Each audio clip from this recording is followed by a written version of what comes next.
오늘 우리에게 주시는 하나님 말씀은 마태복음 22장 1절에서 14절까지 말씀입니다. 마태복음 22장 1절에서 14절까지 말씀입니다. 제가 가진 성경은 신약성경 37페이지에 있습니다.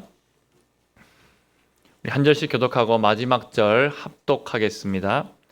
예수께서 다시 비유로 대답하여 이르시되 천국은 마치 위하여 혼인잔치를 베푼 어떤 임금과 같으니 그 종들을 보내어 그 청한 사람들을 혼인잔치에 오라 하였더니 오기를 싫어하거늘 다시 다른 종들을 보내며 이르되 청한 사람들에게 이르기를 내가 오찬을 준비하되 나의 소와 살찐 짐승을 잡고 모든 것을 갖추었으니 혼인잔치에 오소서 하라 하였더니 그들이 돌아보지도 않고 한 사람은 자기 밭으로 한 사람은 자기 사업하러 가고 그 남은 자들은 종들을 잡아 모욕하고 죽이니 임금이 노하여 군대를 보내어 그 살인한 자들을 진멸하고 그 동네를 불사르고 이에 종들에게 이르되 혼인잔치는 준비되었으나 청한 사람들은 합당하지 아니하니 내 거리 길에 가서 사람을 만나는 대로 혼인잔치에 청하여 오라 한대 종들이 길에 나가 악한 자나 선한 자나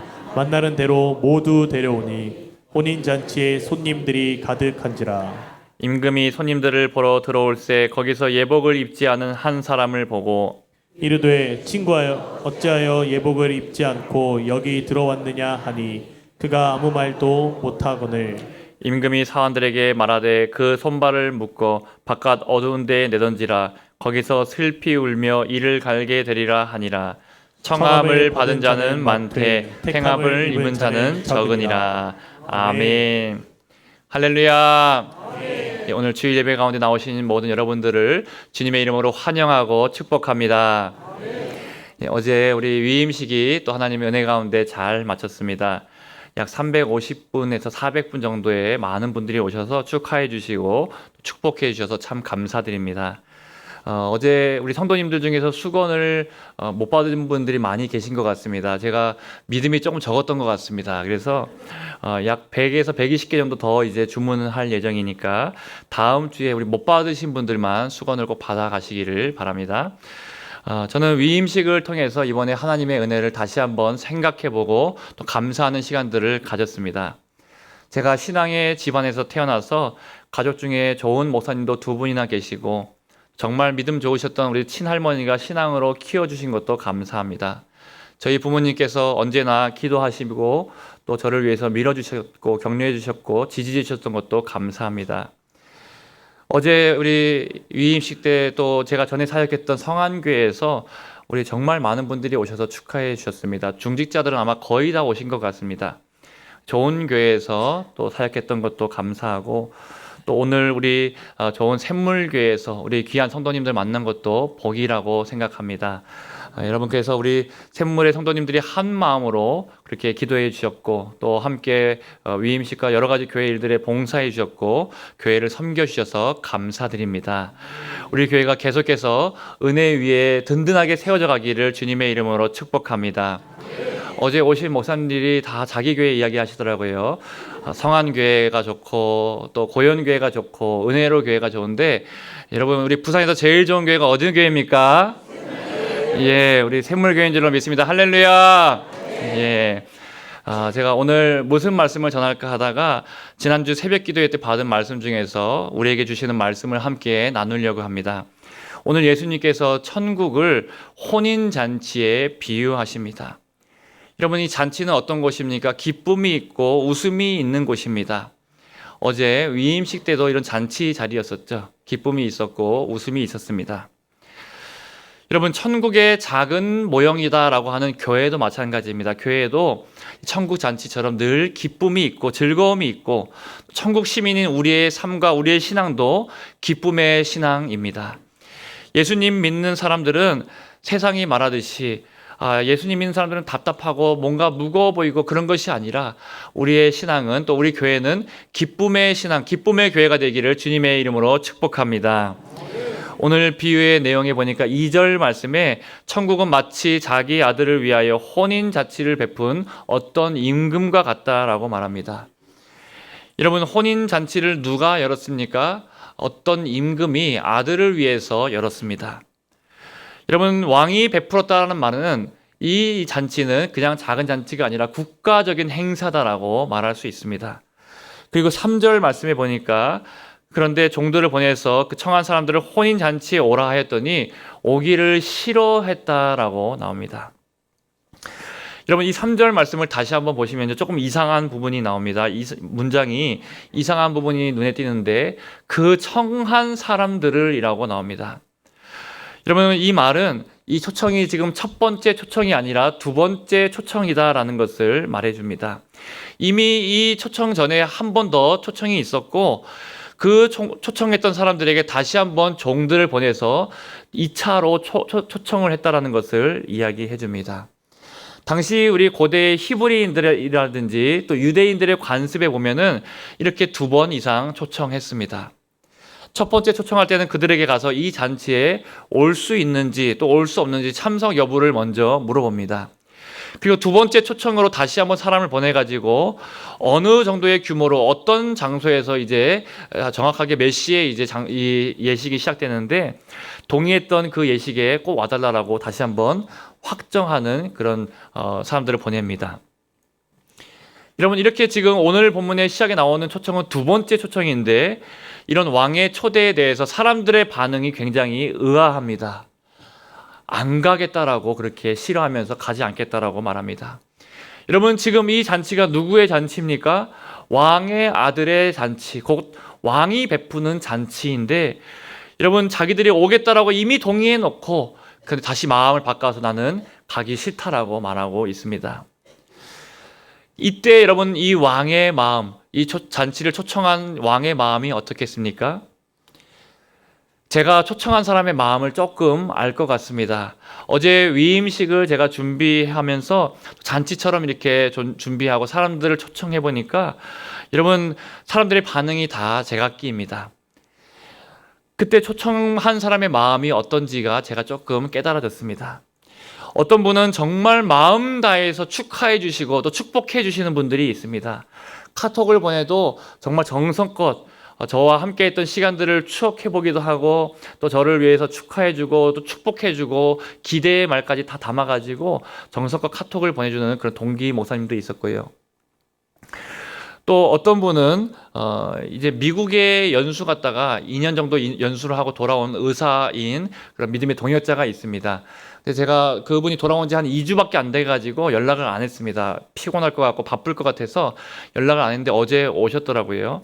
그래서 제가 그 미국에서 온 지 얼마 안 돼가지고 연락 안 했는데 어떻게 왔냐라고 이렇게 물어보니까 참 대답도 참 예쁘게 대답을 합니다. 뭐라고 대답했는가니까 저희가 한국에 들어왔을 때 위임식을 해서 감사해요 라고 그렇게 다 대답을 합니다. 저는 연락을 못해서 미안하다라고 했는데 저희가 한국에 왔을 때 위임식이 있어서 참 감사해요 이렇게 이런 말이라도 이렇게 예쁘게 하니까 얼마나 예쁩니까, 그렇죠? 또 어떤 분은 멀리 수도권에서 서울에서 용인에서 오신 분들이 계신데 제가 카톡을 보내면서도 부담 갖지 마시라고 안 오셔도 된다라고 마음만으로도 기도해달라고 그렇게 부탁을 드렸는데 열일 제치고 무조건 가겠습니다라고 하고 진짜로 어제 오셨더라고요. 너무너무 감사했습니다. 근데 반대로 여러분, 어떤 분들은 뭔가 시큰둥한 반응의 분들도 조금 계시긴 계시더라고요. 그래서 뭐라고 반응하는가 하면은 별일 없으면 가겠습니다. 뭐 특별한 일 없으면은 가겠습니다. 예, 물론 여러분, 사람 일이 어떻게 될지 모르고 내일 일이 어떻게 될지 모르니까 그렇게 말하는 것이 맞을 수도 있습니다. 그런데 말이라도 여러분 좀 더 이렇게 꼭 가도록 노력하겠습니다 이렇게 하면은 마음이 좋지 않습니까? 예, 그래서 제가 초청을 해보니까 이 왕의 마음, 초청했던 이 사람의 마음이 어떠했을지가 조금 알 것 같습니다. 여러분, 오늘 본문에 왕의 초청을 거부하고 있는 사람들이 있는데 이 자들을 누구라고 그렇게 말씀하고 있습니까? 마태복음 21장 45절 말씀에 보면은 대제사장들과 바리새인들이 예수의 비유를 듣고 자기들을 가리켜 말씀하신 줄 알고, 대제사장과 바리새인들이라고 종교 지도자들이었다라고, 여러분, 이들이 왕의 아들을 거부하고 있다. 즉 바로 예수님을 거부하고 있다라고 말해줍니다. 우리 사랑하는 샘물의 모든 성도님, 예수님을 거부하지 마시고 언제나 예수님을 환영하고 영접하실 수 있기를 축복합니다. 여러분, 그런데 여기서 끝나지 않습니다. 이 임금은 굉장히 선하고 착하고 좋은 임금입니다. 제 이름의 뜻이 대선, 크게 선을 행하다, 크게 착하게 착한 일들을 행하다, 이런 뜻이 있지 않습니까? 이 임금도 이름이 대선인지 모르겠지만 좋은 임금이었던 것 같습니다. 이렇게 사람들이 초청해놓고 오지 않는데도 불구하고 저 같으면 막 화가 날 것 같고 막 분노할 것 같은데, 세 번째로 다시 한번 초청합니다. 4절 말씀을 한번 보십시오. 4절 말씀을 우리 한번 같이 한 목소리로 읽어보겠습니다. 시작. 다시 다른 종들을 보내며 이르되 청한 사람들에게 이르기를 내가 오찬을 준비하되 나의 소와 살찐 짐승을 잡고 모든 것을 갖추었으니 혼인 잔치에 오소서 하라 하였더니. 예, 여기서 보니까 다른 종들을 보내었다라고 말합니다. 그 전에 보냈던 종들보다 더 높은 직급의 종들, 정말 이 왕의 오른팔 왼팔 같은 종들을 보내서 다시 한번 초청했다라는 것이죠. 그런데 이들의 반응이 어떻습니까? 5절 말씀을 한번 보실까요? 5절 말씀에 보니까 한번 또 같이 읽어보겠습니다. 시작. 그들이 돌아보지도 않고 한 사람은 자기 밭으로 가고 한 사람은 자기 사업하러 가고. 여러분, 그들이 돌아보지도 않았다. 이 보낸 전령들을 보지도 않고 아예 그냥 무시해버리고, 있는 사람 없는 사람 그냥 없는 사람 취급해버리고 자기들 일하러 밭에 가고 사업하러 갔다라고 이야기하고 있습니다.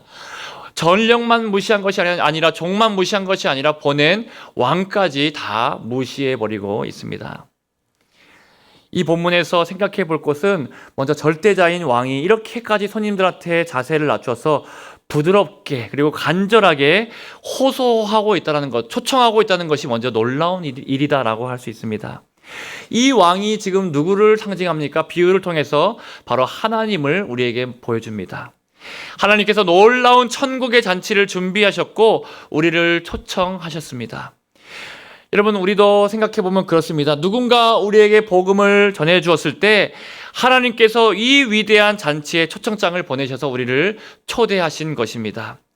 그리고 하나님의 초대를 우리가 때로는 거절했을 때 하나님은 우리에게 분노하지 않으시고 다시 한번 다른 사람들을 보내주시고 또 설득하시고 그렇게 우리를 위해서 다시 한번 기회를 주십니다. 이 자리에 있는 우리를 한번 생각해 보십시오. 여러분, 다 한 번에 예수님 믿으셨습니까? 누군가 나에게 전도했을 때 여러분 한 번에 교회에 나오셨습니까? 대부분 아닐 것입니다. 처음 거절했을 때 하나님께서 우리를 그냥 끝내셨다라고 한다면은 아마 이 자리에 앉아 계실 분은 아무도 없을 것입니다.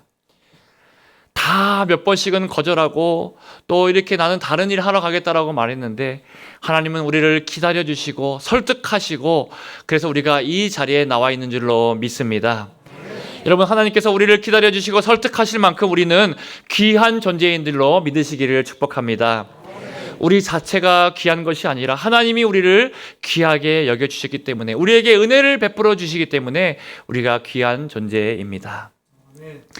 여러분, 그런데 사람들은 왜 그 초대를 거부절했습니까? 본문에 보니까 한 사람은 자기 밭으로 가고 또 다른 사람은 자기 사업하러 갔다라고 말합니다. 겉으로는 다 그럴듯합니다. 바빠 보입니다. 다 중요한 일 같습니다. 그런데 영적으로 보면은 그것은 다 핑계였습니다. 진짜 문제는 바쁜 것이 문제가 아니라 무엇이 문제입니까? 마음이 문제입니다. 오고 싶지 않았던 것이죠. 여러분, 사람은 정말 중요하다고 생각하는 일에는 반드시 시간을 냅니다. 사랑하는 사람과 사랑하는 연인과의 약속이 있으면은 아무리 바빠도 그 시간을 지키려고 노력합니다. 회사에 중요한 면접이 있으면은 아무리 피곤해도 중요하게 나아갑니다. 그런데 하나님 앞에 오는 일을 미룬다라고 한다면 그것은 시간의 문제, 일정의 문제가 아니라 우선순위의 문제입니다. 더 깊이 들어가 보면 사랑의 문제라는 것이죠. 우리의 신앙은 계속 미루다가 보면은 영원히 놓칠 수도 있습니다. 우리는 주님의 은혜의 자리에 초청하시면은 우리는 열일 제쳐놓고 주님 앞에 나아가서 큰 은혜를 누리실 수 있기를 축복합니다. 오늘 본문에 보니까 이들의 거절에서 끝나지 않습니다. 6절 말씀에 보시면요, 그 남은 자들은 종들을 잡아서 모욕하고 죽였다라고 말합니다. 여러분, 남아있는 자들은 종들을 붙잡아 모욕하고 죽였습니다. 나라가 사신을 보냈는데 그 사신을 죽인다라는 것은 곧 전쟁을 선포하는 것과 같습니다. 왕이 지금 전령을 보냈는데, 종을 보냈는데 그 전령들을 잡아 죽인다라는 것은 반역의 행위, 반란을 일으키는 것과 같습니다. 이제 모든 임금의 인내가 끝이 납니다. 수많은 기회를 주었고 여지를 주었지만 그것들을 무시하고 멸시하고 죽이기까지 했으니 더 이상 기회를 주지 않습니다. 7절 말씀에 보니까 임금이 노하여 군대를 보내어 그 살인한 자들을 진멸하고 그 동네를 불살랐다라고 말합니다. 바로 하나님의 징계와 심판을 말하는 것이죠. 그러면서 8절에 임금이 아주 중요한 말을 하는데요. 청한 사람들은 합당하지 않다라고 말합니다. 여러분, 처음에 초청해서 왔던 사람들 초대는 받아서 왔습니다. 여러 번 초청했습니다. 그런데 그 초대를 받았다고 해서 다 구원받은 것은 아니라는 것이죠. 초대받아서 혹 그 초청 자리에 와서 잔치에 앉게 되었다라고 해도 그것이 다 구원받은 것은 아닙니다. 실제로 이스라엘 백성들을 한번 생각해 보십시오. 청함을 받아서 하나님 앞에, 성전 앞에 예배드리러 나오기도 했습니다. 근데 나중에 이들이 어떻게 했습니까? 이 종교 지도자들이, 대제사장과 바리새인들이 예수님을 영접하지 않았고 예수님을 십자가에 못 박아 죽이는 일에 가장 앞장섰던 자들이 바로 이 종교 지도자들이었습니다. 복음이 싫으면 거절하면 되는데, 예수님이 싫으면 거절하면 되는데 왜 그렇게 공격적으로 반응했을까요? 왜 복음을 전하는 사람을 조롱하고 비난할까요? 영적인 세계에는 중립이 없기 때문입니다. 우리의 가족이나 이웃이나 친지 중에서 복음을 거절하는 분들이 계시다고 한다면 여러분, 결코 가볍게 여겨서는 안 됩니다. 그것은 단순한 선택이 아니라 영혼의 방향을 결정하는 중요한 문제이기 때문에 그렇습니다. 하나님은 오래 참으시고 우리에게 많은 기회를 주시지만 끝까지 참기만 하시는 분이 아니라는 것을 우리가 두렵고 떨리는 마음으로 기억해야 합니다. 하나님의 초청을 끝까지 거절하면은 반드시 대가를 치르게 된다는 것이죠. 여러분, 그런데 하나님의 은혜는 여기서 끝나지 않습니다. 여기서 뜻밖의 놀라운 반전의 일들이 일어납니다. 먼저 청함을 받은 자들이 오지 않자 왕은 종들에게 다시 한번 말합니다. 9절 말씀을 한번 앞에 화면 통해서 읽어보겠습니다. 시작. 내 거리 길에 가서 사람을 만나는 대로 혼인잔치에 청하여 오라 한대. 여러분, 이제 초청이 어디로 넘어갑니까? 초청받은 자들이 오지 않으니까 내거리로 나아가서 사람들을 다 데리고 오라, 누구든지 오게 하라라고 그렇게 초청의 범위를 넓히고 있습니다. 사실상 여러분, 누구든지 아무든지 오기만 하면 들어올 수 있다라고 초청하고 있는 것이죠. 복음이 이제 유대인들에게서 이방의 경계로 나아가고 있습니다. 그들이 개, 돼지 취급했던 이방인들에게 복음이 전파되고 있다는 것을 보여주고 있습니다. 10절 말씀도 중요합니다. 종들이 길에 나가서 보니까 악한 자나 선한 자나 만나는 대로 모두 데려오니 혼인잔치에 손님들이 가득한지라. 이 잔치에는 잘난 사람만 오는 것이 아니고요, 악인도 올 수 있고요, 부족한 사람도 올 수 있고요, 병들고 가난한 자도 올 수 있습니다. 누구든지 와서 왕의 잔치에 참여해서 왕과 함께 교제를 하고 식사를 함께 하고 함께 깊은 자리로 하나님께서 초청하고 있습니다. 그리고 이 비유의 이제 마지막 아주 중요한 장면이 나오는데요. 잔치 자리에 들어왔는데 들어온 사람 중에서 예복을 입지 않은 사람이 한 사람이 등장합니다. 임금이 묻습니다. 친구여, 어찌하여 예복을 입지 않고 여기 들어왔느냐라고 친절하게 그렇게 물어봅니다. 그런데 그가 아무 대답을 하지 못합니다. 그러자 여러분, 왕의 반응이 굉장히 의아한데요. 왕이 그 사람의 손발을 묶게 하고 바깥 어두운 데 내던져서 슬피 울면서 이를 갈게 하라라고 말합니다. 여러분, 이 말씀에서 왜 임금이 예복 입지 않은 사람에게 친구여라고 처음에 다정하게 불렀음에도 불구하고 나중에 손발도 묶고 어두운 데 내던지고 슬피 울면서 이를 갈게 만들었습니까? 왜 그렇게 무서운 일을 행했습니까? 왕이 그렇게까지 해야 될까라는 생각이 들기도 합니다. 근데 여기서 핵심은 이 사람이 예복을 안 입은 것이 실수가 아니라는 것입니다.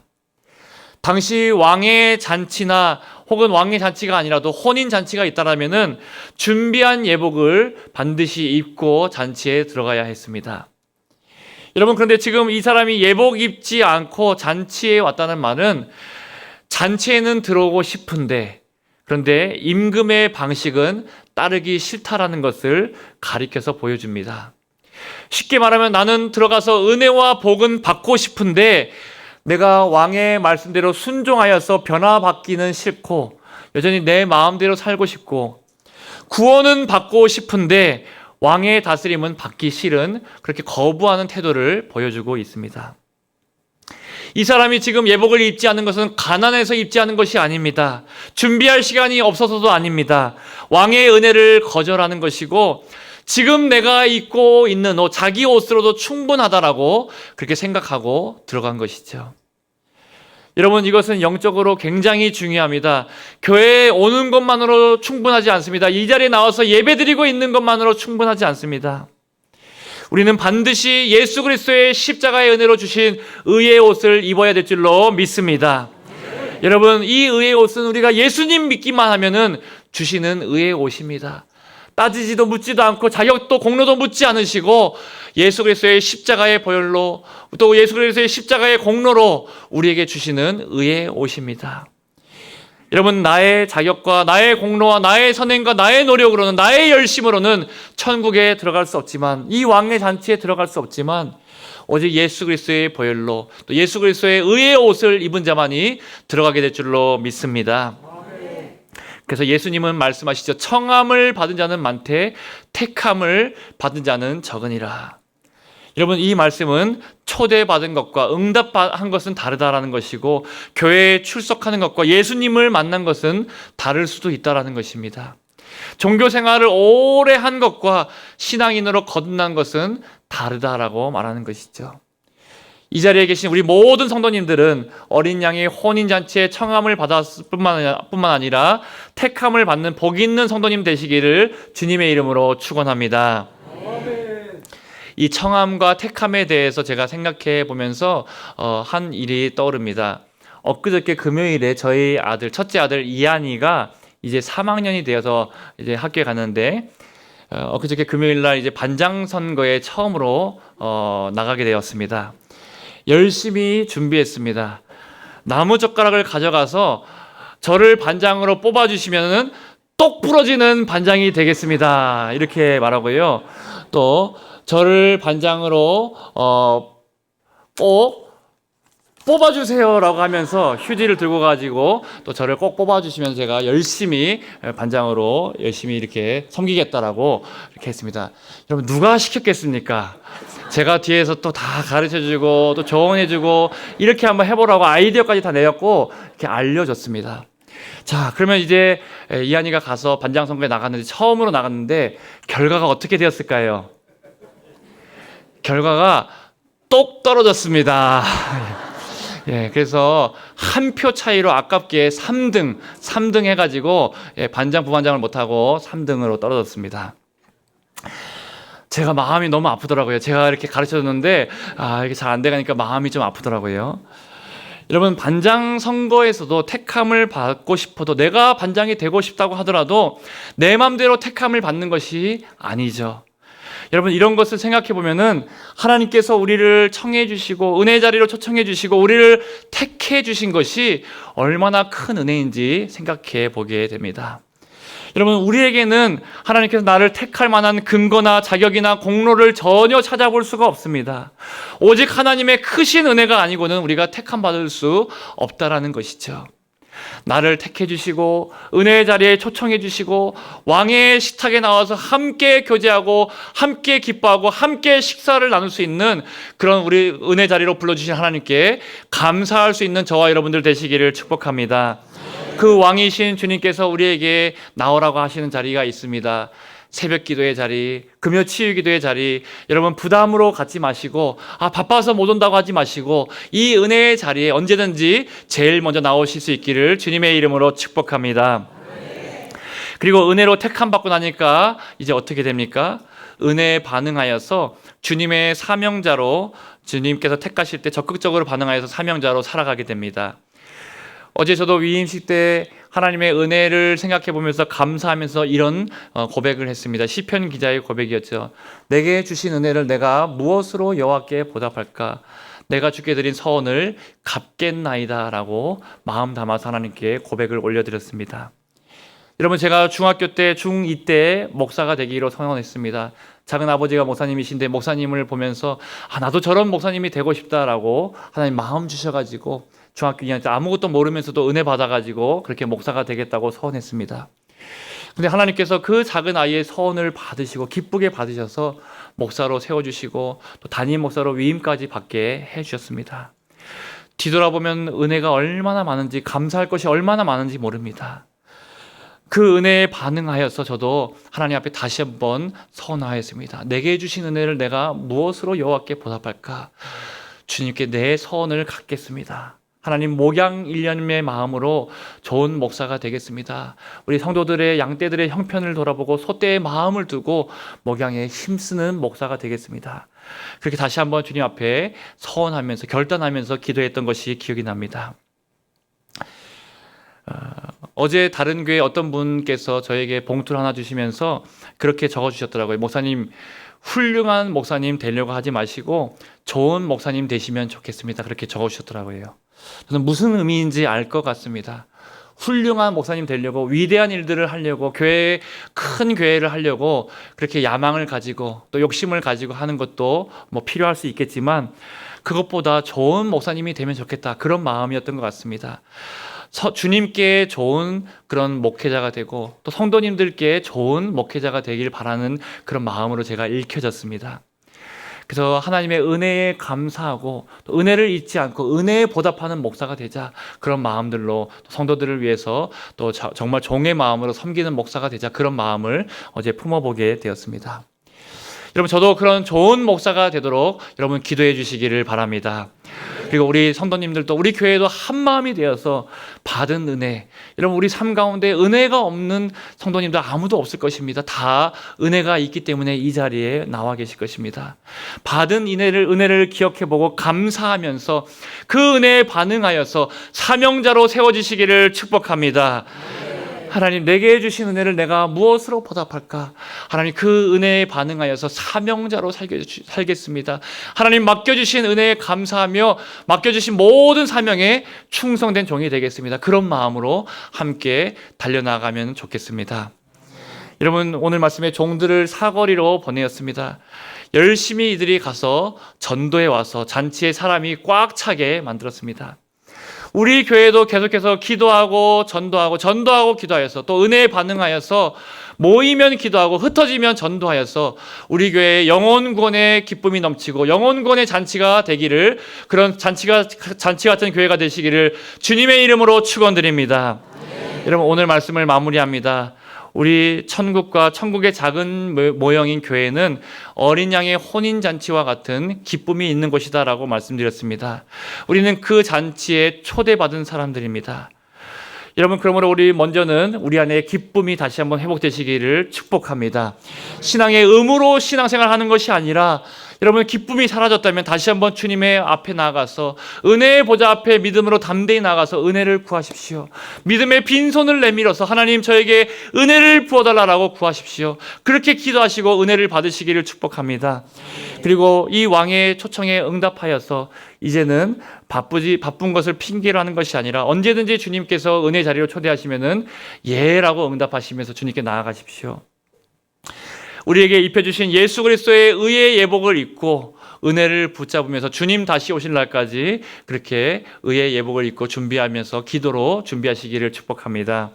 그리고 이제 종들이 나가서 사거리에서 사람들에게 초대장을 보냈던 것처럼, 잔치로 데려왔던 것처럼 우리도 초대장을 들고 전도에 힘쓰기를 축복합니다.